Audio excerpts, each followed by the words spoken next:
We have so many problems in this country that are not being addressed, and we need people like you. Thank you very much for putting it out there.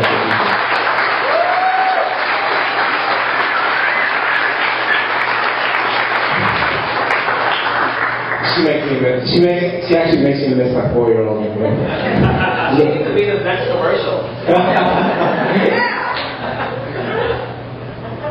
Wait, you're the guy. I'm wearing a shirt.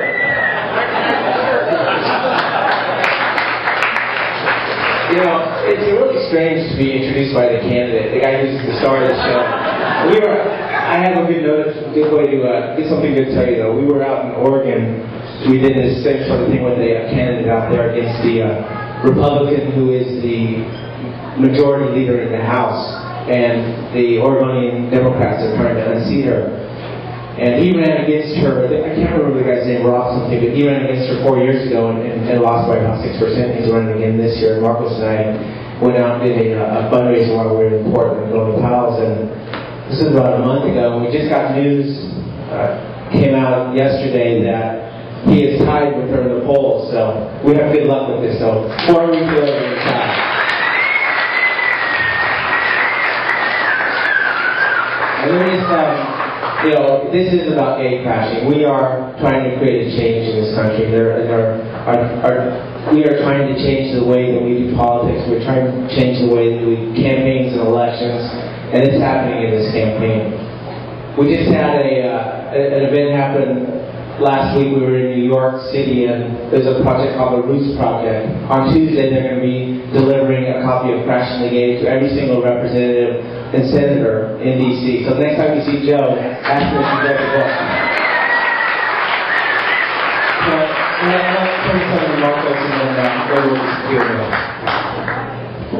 thank you for coming. It's raining outside. Traffic is horrible, and so I'm not surprised anybody showed up at all. So this is great. And people keep telling me and telling people like me that we're angry Ned Lamont supporters. We're so angry, right? And I would have been angry had Ned Lamont not stepped up and given Lieberman a challenge and made him earn his job in the next 6 years.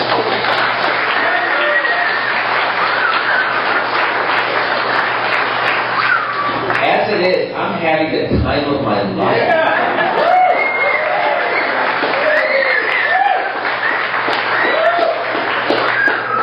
We can talk about gate crashing all we want, but it's no good unless people actually do the hard work that it takes to crash those gates. It's really easy for me and Jerome to write this book, and it wasn't easy at all. But it was easy to write that book. It's easy to write blog posts. It's easy to sit in front of a computer and type. It's not easy to do what just happened on Friday and get 33% of the vote against the Lieberman.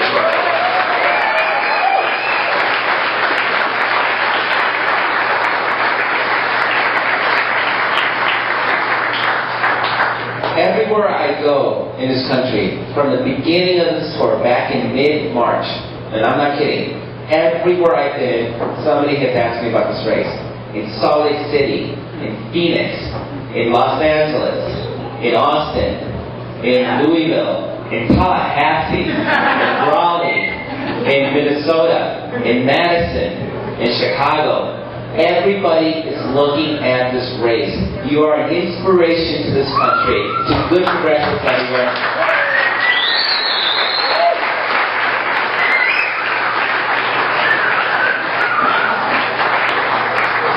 And I don't want to put any pressure on you guys. Don't screw it up.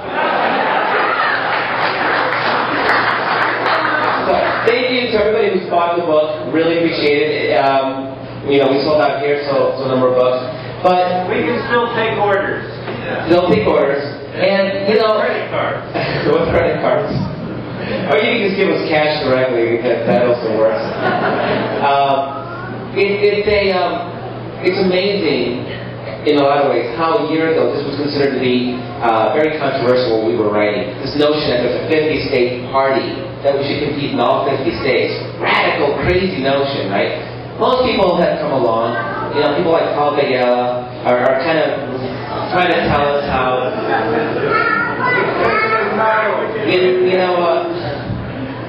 once upon a time they were relevant.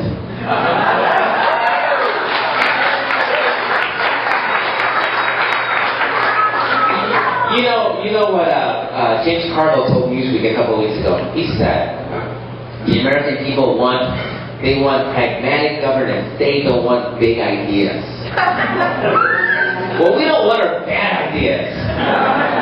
We want Democrats to inspire. We want Democrats to give us a vision of a better America. We want Democrats who aren't afraid to be Democrats. We want Democrats that know where they stand, know what party they belong to, and don't weaken the party.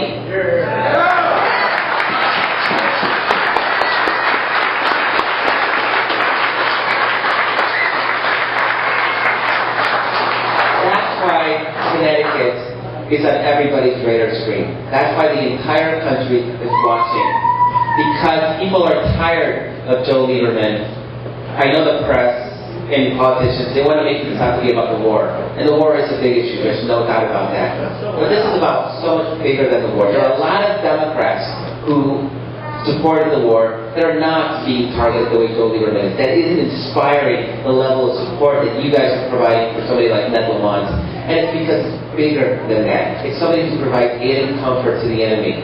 Somebody who hasn't been in Connecticut for 6 years because he was too busy hanging out with Sean Kennedy on Fox News.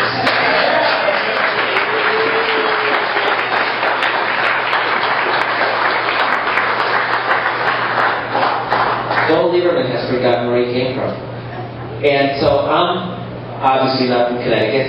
I'm not somebody who's going to tell you who to support or not to support, but I'm with you in solidarity because we have lost our way as a party, and Joe Lieberman has led the way in leading the Democratic Party astray. So when we talk about crashing the gates, when we talk about people power, about people taking control of their media and of their politics, we're talking about you guys, and the entire country is watching you as we take this David versus Goliath battle, and we're going to be victorious at the end of the day because people are always going to be more powerful than the entrenched interests in D.C. and it scares the shit out of them, but we're not going to let them stop us.